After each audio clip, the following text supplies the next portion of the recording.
Assalamualaikum warahmatullahi wabarakatuh. Waalaikumsalam warahmatullahi wabarakatuh. Kemarin kita sudah belajar sampai time series ya. Gimana? Ada kesulitan tidak? Bapak maaf, Ya, nanti boleh minta PPT-nya ngapa dari yang kata data panel sampai time series Bapak belum share belum ya? PPT-nya. Oke, siap. Nanti saya kasih semua. Insya Allah. Terima kasih Bapak. Ya, sama-sama. Data time series adalah serangkaian data pengamatan yang diambil pada waktu yang berbeda dan dikumpulkan secara berkala pada interval waktu tertentu. Nah, untuk melakukan olah data time series dengan menggunakan Fuse, kita siapkan tabulasi data. Tabulasi data sudah kita siapkan kemarin ya. Kemarin datanya adalah time series yang ini. Ya, ini data time series. Kemudian siapkan lembar kerja Fuse. Lembar kerja Fuse siapkan, berarti kita buka Fuse-nya, kemudian kita masukkan data ke dalam Fuse yang akan kita olah dengan menggunakan Fuse. Selanjutnya adalah uji stasioner data. Ya, data yang sudah di lembar kerja Fuse kita uji stasionernya. Stasioner atau tidak? Sebaiknya stasioner. Kalau tidak stasioner, maka bisa menyebabkan bias atau lancung. Lancung itu nipu. Ya, lancung itu palsu. Ya, modelnya bukan model yang baik gitu loh, sehingga bisa mempengaruhi atau tidak tepat dalam prediksi. Namanya lancung. Jadi data lancung itu terjadi karena data kondisinya tidak stasioner, jadi harus stasioner. Ini yang time series ya. Kalau saya lihat begini nih, saya tarik kemudian saya buat grafiknya. Ini. Nah, ini dia ada tren. Nah, tren ini berarti datanya tidak stasioner. Berarti datanya tidak stasioner karena ada kecenderungan naik. Harusnya supaya stasioner itu dibuat seperti ini, yang fluktuatif. Yang tidak tren, baik tren naik atau tren turun, ya dibuat stasioner. Nah, ini hebatnya kalau menggunakan Fuse. Jadi nanti bagaimana membuat suasana itu yang tadinya tren naik ya tidak stasioner menjadi stasioner. Kemudian kita lihat X3-nya coba.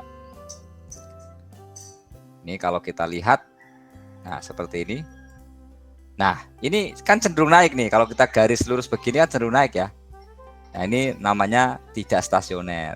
Ya, sehingga bisa menyebabkan lancung.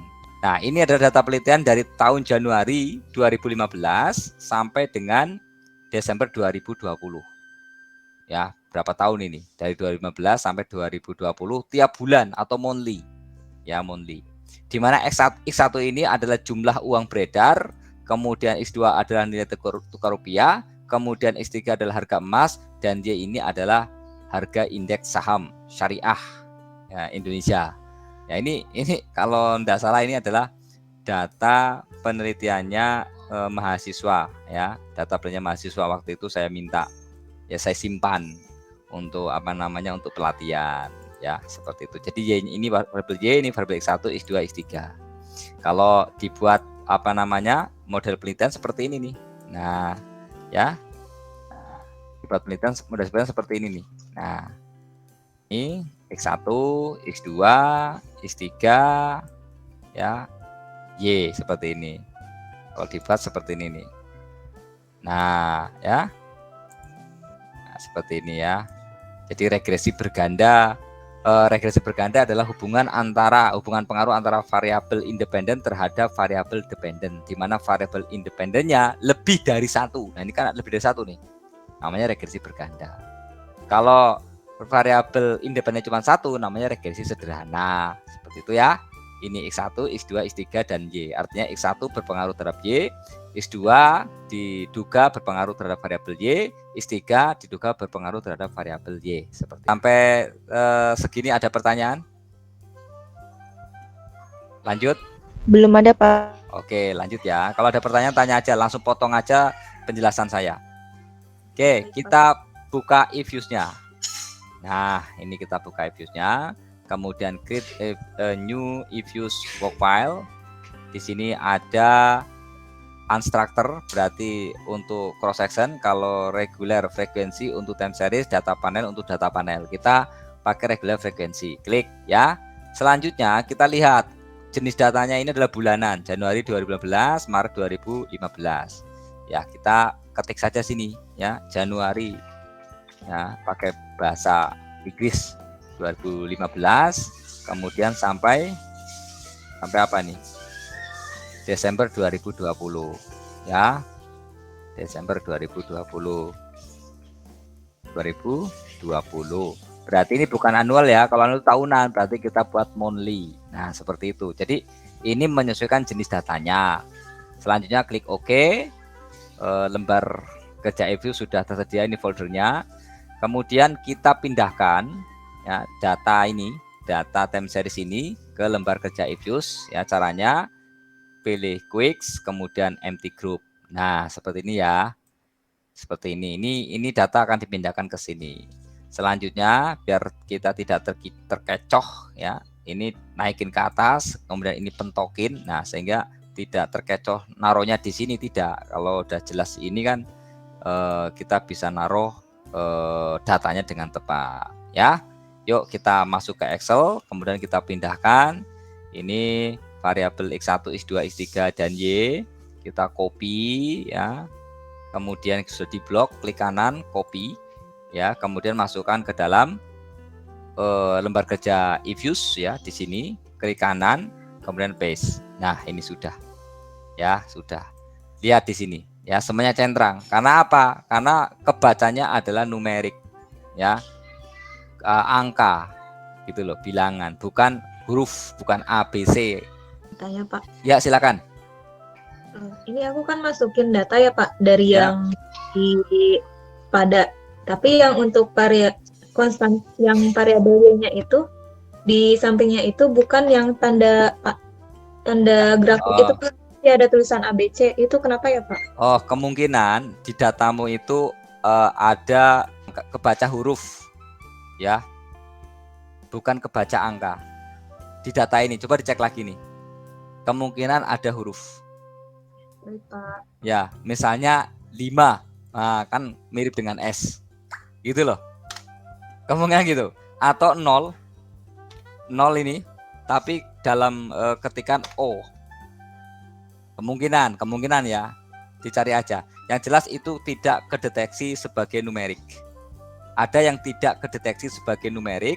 Bisa Pak. Nah, nanti telusuri aja. Ingat, kalau time series adalah lakukan uji stasioner ya. Kita klik variabel Y ini ya 2 kali biar muncul datanya. Kemudian kita akan uji stasioner ya. Ini kan lengkap nih ya, nggak ada yang tersisa ya. 2020 bulannya 12 ya, ini lengkap kan. Ini 2016 bulannya 01, berarti bulan Januari. Oke, variabel Y ini kita uji stasioner atau enggak. Kita klik view, kemudian kita lihat grafik ya, secara grafik. Ini untuk melihat aja yang tadi grafiknya. Nah kan, nah ini kan lebih cenderung naik kan, seperti ini grafiknya kalau ditarik garis lurus. Nah, ini berarti tidak stasioner. Yuk kita lakukan uji stationary. Klik unit root ya, klik view, kemudian unit root test. Nah, seperti ini. Kita lihat pada tingkat level. Ya, jadi ini augmented digiFaller ya, atau ADF. Di tingkat level kita lihat tingkat level dulu, kemudian pada ini include in test equation kita pilih intercept ya. Setelah itu kita oke. Nah, aturan mainnya adalah dikatakan stasioner kalau nilai probability-nya lebih kecil dari 0,05. Ini 0,50, berarti lebih besar dari 0,5, berarti tidak stasioner ya. Atau nilai tes statistiknya ini lebih kecil dari nilai critical values McKinnon ya. Ini nilai critical values-nya untuk 1% minus 3,5 ya. Berarti minus 1 kan lebih besar daripada minus 3, ya enggak? Paham ya? Minus 1 kan lebih besar dari minus 3 kan gitu. Sehingga ini tidak stasioner. Jadi nilai stasioner itu bisa dilihat dari nilai probability dan bisa dilihat juga dari nilai tes statistik. Harusnya kalau ingin stasioner, ini nilai ADF tes statistiknya lebih kecil dari nilai critical values. Nah, ternyata ini lebih besar, berarti tidak stasioner. Ya, tidak stasioner ya, berarti benar ini. Kalau pakai derajat level, ya ini tidak stasioner. Seperti yang tadi sudah dites, ternyata memang tidak stasioner. Oke, karena level itu enggak stasioner, maka kita naikkan ke derajat first difference. Klik view, ya, klik view, kemudian klik unit root test, kemudian kita naikkan ke first difference. Nanti kita lihat di first difference sudah stasioner atau belum. Kalau belum, berarti naik lagi ke second difference sampai terjadi stasioner, sampai stasioner. Ya, kita lihat pada first difference ini, klik OK. Ya, kita lihat nilai probability-nya. Ini nilainya pada first difference, ya, derajat first difference, nilai probability-nya 0,0000, artinya lebih kecil dari 0,05. Ya, berarti pada derajat first difference data sudah stasioner. Paham ya? Data sudah stasioner. Oke, bisa diterima? Bisa, Pak. Oke. Dan ininya kalau dari tes statistik, ya, -7 lebih kecil dari nilai critical values Mackinnon, ya, baik di level 1%, 5%, 10%. Lebih kecil kan? -7 lebih kecil dari -3, lebih kecil dari -2, lebih kecil dari -2. Berarti ini sudah stasioner. Berarti variabel Y stasioner di first difference. Kita kasih nama uji root, ya, variabel Y, kemudian stasioner di tingkat first, ya, tingkat 1. Nah, gitu aja ya, first difference itu 1. Klik OK. Nah, ini sudah ada namanya, ya, uji root Y. Kemudian yang lain juga kita uji, ya, kita boleh close ini. Yang lain kita uji, Y sudah berarti X1. Yuk kita uji, klik view, unit root test, ya, kemudian di tingkat level dulu, ya, level dulu ya. Nah, ini stasioner atau enggak? Kita lihat 0,8, berarti enggak stasioner karena nilai probability-nya di atas 0,05. Ya, berarti ini tidak stasioner. Kita uji lagi di naikin lagi, ya, di karena level enggak stasioner berarti naik ke first difference. Stasioner atau enggak? Klik. Nah, ini 0,00 berarti stasioner. Kalau enggak stasioner gimana? Tambahkan lagi kalau misalnya enggak stasioner ya. Kalau misalnya masih di atas 0,05, ya. Naikin lagi nanti sini di second difference sampai stasioner. Tapi ini sudah stasioner di first difference, ya sudah. Berarti first difference. Yuk, klik freeze, kasih nama dulu ya. Nah, ini uji root pada variabel X1, ya, kemudian dia stasioner di first difference. Klik OK. Nah, ya, dah X1 sudah, tinggal X2-nya. Sama, lakukan seperti itu, uji root, klik view, kemudian unit root test, kita pindah di tingkat level, kita lihat 0,02. Berarti ini lebih kecil dari 0,05 ya. Betul ya? Berarti ya, nilai ADF-nya probability 0,02 lebih kecil dari 0,5, berarti ini sudah stasioner di tingkat level. Ya, kita kasih nama. Name. Berarti uji stasioner, uji root, ya, di tingkat level, ya. Untuk variabel X2 ya, di tingkat level kita kasih 0, ya, gitu ya. Jadi kasih tanda aja 0. Kalau mau ditulis level gimana? Ya boleh-boleh aja, silakan, itu hanya nama ya. Cuman ini saya kasih 0 aja. Nah, sip, oke. Nah, berarti tinggal variabel X3. Ini Y sudah, X1 sudah, X2 sudah, tinggal X3. Ya. Oke, kita klik 2 kali, klik view, kemudian unit root test, ya. Kita lihat di tingkat level 0,98. Berarti tidak stasioner di tingkat level. Ya, kita naikkan lagi ke first difference. Klik ke first difference, kemudian klik OK. Nah, ini 0,000.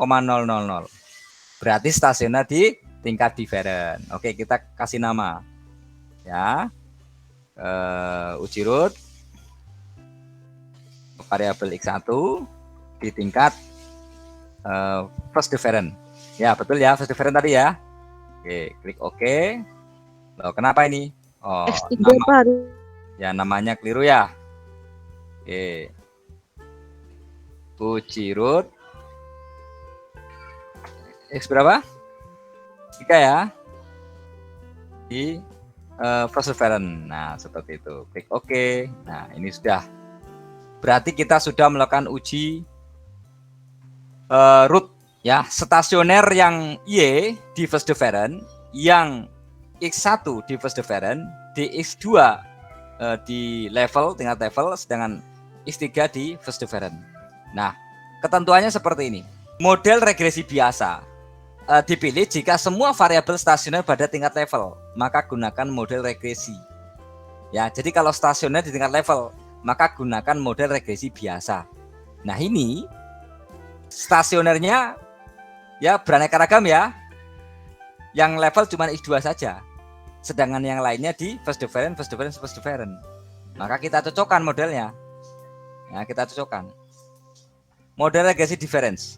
Jika minimal ada satu variabel stasioner pada level, betul ya, ada satu ya, minimal satu ya, atau stasioner pada derajat diferensi yang berbeda, ya, diferensinya first difference semua ya, cuman ada levelnya, tingkat level, maka gunakan model regresi dengan menggunakan difference. Nah, berarti ini ya menggunakan model difference. Berarti kita, karena di sini ada satu tingkat level, ya, uji rootnya tingkat level yaitu X2, kemudian yang lainnya di first difference, maka kita gunakan ketentuan model yang kedua, yaitu dengan menggunakan model regresi difference. Dan yang ketiga, jika model semua variabel stasioner pada difference yang sama, misalnya dari variabel Y, X1, X2, X3, ternyata ya stasionernya pada level yang sama, yaitu first difference semua. First difference semua ya. Itu berarti menggunakan ECM atau error correction model. Gitu. Berarti ya kalau dalam pemilihan model kita lihat kondisi dari derajat stasionernya. Apakah seragam di first difference semua dengan seragam yang namanya first difference semua atau second difference semua? Kalau seragam sama berarti menggunakan ICM. Oke. Karena ini ketentuannya menggunakan model regresi difference, maka kita lanjutkan ya. Caranya begini, kalau model regresi difference. Sama ya, kita klik Y dulu, kemudian pencet kontrol ya, X1, X2, X3, klik kanan, open, as equation, ya. Kemudian, karena kita menggunakan regresi difference, ya, regresi difference itu dari ini ya, dari uji root ya, hasil uji root. Maka kita tulis di sini huruf D, ya, kemudian dalam kurung Y, ya, D dalam kurung X1, D itu difference ya, D 2, ya, spasi D dalam kurung X3. Nah, sampai segini, kemudian klik OK. Nah, inilah hasilnya. Inilah hasilnya, hasil regresi berganda, persamaan regresinya. Kita bisa copy, klik OK, pindahkan ke Word ya. Pindahkan ke Word, kemudian klik. Nah, seperti ini. Nah, ini regresi difference. Bentuknya seperti ini dan persamaannya ini. Nanti dalam hasil penelitiannya begini, Y sama dengan ya. Atau nanti lambangkan DY pun tidak apa-apa ya, karena nanti menggunakan difference ya gitu loh. Seperti ini, kemudian konstanta ya di sini atau interceptnya ya, kemudian ditambah ini X1 ya, X1 dikali X1 gitu kan, kemudian X2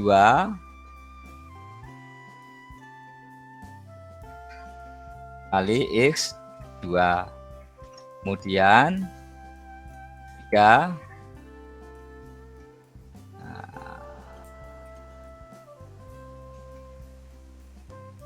ya X3 kali X3 ditambah E, seperti ini. Nah, E ini adalah nilai errornya karena ada variabel lain di luar variabel ini X1, X2, X3, yang bisa mempengaruhi perubahan variabel Y. Seperti itu. Makanya ditambah nilai error atau nilai residualnya seperti itu. Nah, inilah persamaannya. Karena ini minus ya, kita bisa buang nilai plusnya ini kita buang karena minus langsung ke min. Ya. Nah, seperti itu. Nah, inilah persamaannya. Ya, atau sini kita samakan ini pakai different ya, berarti dx gitu loh. Ya, bisa gini, dx1 dibuat seperti ini namanya. Nanti kalau dalam laporan ya, dalam laporan seperti itu ya. Nah, artinya memang menggunakan level different. Ya, belum selesai. Terus apa lagi, Pak? Lakukan uji apakah terjadi pelanggaran asumsi klasik atau enggak. Kalau enggak terjadi asumsi klasik dan ada pelanggaran, berarti inilah model yang terbaik. Nah, sebenarnya kalau di sini udah terlihat, ya sebenarnya udah terlihat ini kurang baik ini hasil penelitiannya. Udah terlihat sebenarnya. Nah, ini R square-nya 28%, kecil banget. Gitu loh kontribusinya. Berarti nilai residualnya lebih gede di luar sana nih. Karena nilai R square-nya hanya 28. Ya, nggak sampai 30% ke atas. Nggak sampai berapa? 50 atau 40, kecil sumbangsihnya. Jadi kalau misalnya ada kenaikan satu satuan dari variabel X3, maka bisa menyebabkan terjadinya penurunan variabel Y sebesar 0,878707. Ya. Jadi minus ini di koefisien regresi ini namanya koefisien regresi ya, ini minus nih. Namanya koefisien regresi ini. Ini artinya apa? Ya. Kenaikan pada variabel X1 itu bisa menyebabkan penurunan pada variabel Y. Kalau ini negatif. Tapi kalau misalnya ini positif, misalnya 83,42, berarti kenaikan variabel X1 ini bisa menyebabkan kenaikan pada variabel Y. Jadi kalau ini adalah arah hubungan ya, minus ini arah hubungan. Bukan minus 83, bukan minus 131, bukan. Ya, bacanya tetap 131,69, bukan minus bacanya. 0,87 ya, seperti itu. Hanya arah hubungannya adalah negatif. Jadi arah hubungan negatif itu ketika variabel X1-nya naik, maka menyebabkan variabel Y turun. Ketika X2-nya naik, maka menyebabkan variabel Y turun. Itu ketika nilai koefisien regresinya bentuknya adalah negatif. Adjust R square ini artinya nilai yang sudah disesuaikan. Ya, kalau regresi berganda ya gunakan ini saja. Ya, gunakan yang adjust R square seperti itu. Adjust R square ini adalah nilai yang sudah disesuaikan. Sedangkan sebenarnya gini, kalau kalian ingin menaikkan angka R square itu sebenarnya gampang. Caranya apa? Tambahkan variabel ini, variabel bebasnya X1, X2, X3 tambah lagi X4, X5, maka ini akan naik. Gitu loh. Kalau misalnya variabel X1, X2 ini ya tidak memberikan kontribusi yang besar, gitu loh. Tambahkan lagi variabelnya, dia akan naik. Nah, makanya itu supaya tidak perlu nambah variabel lagi untuk ngakalin ini naik, maka kalian harus sensitif di dalam menentukan variabel independen. Pilihlah variabel independen dalam penelitian itu yang secara observasi ya sekiranya ya, karena sifatnya adalah hipotesa, sifatnya adalah masih dugaan. Sekiranya memberikan pengaruh terhadap perubahan variabel Y. Pengaruh yang paling besar ini bisa dilihat dari hasil observasi atau bisa juga dilihat dari petunjuk penelitian-penelitian sebelumnya yang memiliki relevansi kuat terhadap objek yang akan kita teliti. Ya, maka akan lebih memungkinkan pada nilai R square-nya tinggi. Karena semakin tinggi semakin baik asal tidak terjadi pelanggaran asumsi klasik. Nah, ini nanti dicek pelanggaran asumsi klasiknya. Oke, bisa diterima penjelasannya? Sampai di sini? Bisa, Pak. Bisa ya? Bisa, Pak. Nah, berarti kalian sudah bisa ngolah data time series. Seandainya jika model semua stasioner di tingkat level semua, bagaimana Pak menggunakan model regresi biasa? Katakanlah level semua ya, ini stasioner di level semua. Jadi di X1 0 ya, X2 0, X3 0, Y 0, stasioner semua di tingkat level. Ya, cara ngerjainnya gimana Pak? Katanya menggunakan model regresi biasa. Lah, biasa itu yang seperti apa Pak? Ya, tahu nggak kira-kira seperti apa biasa? regresi biasa? Hah? Belum, Pak. Ya. Belum. Ya tinggal seperti ini aja. Biasa itu ya biasa. Ya. Y, X1, X2, X3, klik kanan, open, as equation. Nah, ini biasa ini. Y, X1, X2, X3, C. Tidak perlu kasih diferensiasi. Tidak perlu dikasih different. Tidak perlu dikasih D. Ini namanya regresi biasa. Klik OK, maka hasilnya adalah ini. Ya, hasilnya adalah ini. Nah, coba lihat hasilnya. Kalau regresi biasa, coba lihat hasilnya. Ini yang different ya. Kalau secara uji stasioner kan harusnya yang ini, ya, yang different ini kan, betul nggak? Betul ya? Kan tadi stasionernya di level ya ada satu, kemudian yang lainnya first different kan, berarti pakai ini kan? Nah, kalau menggunakan biasa, nilai R-square-nya tinggi. Betul nggak? 66% kan daripada nilai ini. Yang different 8%, betul nggak? Meskipun ini tinggi dan kelihatannya baik, tancung gitu loh. Ya, ini tidak mampu memprediksi dengan akurat. Karena apa? Karena datanya tidak stasioner. Sekarang begini, Pak, gimana kalau menggunakan model ICM?